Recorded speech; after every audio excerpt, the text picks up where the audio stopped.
Hurmatli yurtdoshlar, sizlarga yana bir ma'lumotni aytmoqchiman. Mana bu hammalaring bilasizlar, migratsiya qog'ozi. Bu Rossiya Federatsiyasiga kelayotganda chegarada qo'limizga beriladigan qog'oz va bu asosan bizni ishlarimiz bitish uchun 99% bizga kerak bo'ladigan qog'oz. Ko'pchilikda savol paydo bo'ldi.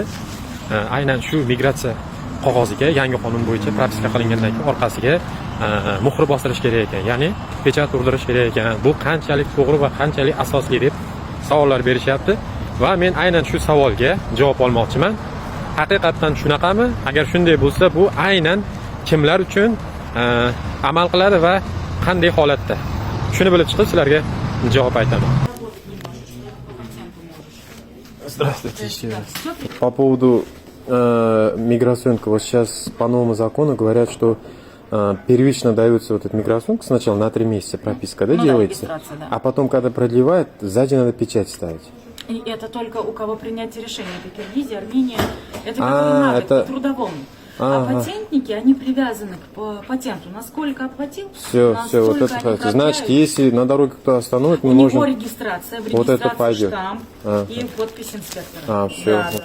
Mana shunaqa gaplar, bu qoida demak biz uchun, ya'ni patent bilan ishlayotgan fuqarolar uchun amal qilmas ekan.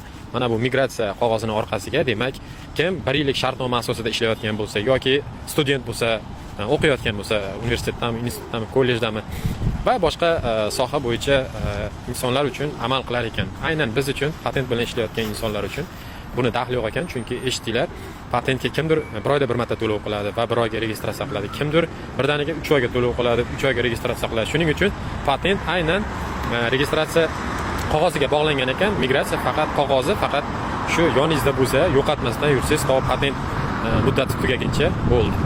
Shuning uchun shunday yangiliklar hozircha bizlarda havo aynib ketdi, yomg'ir yog'yapti. Hammalaring yana bir bor xayrlaring bilan sog' bo'linglar va obuna bo'lishni unutmanglar.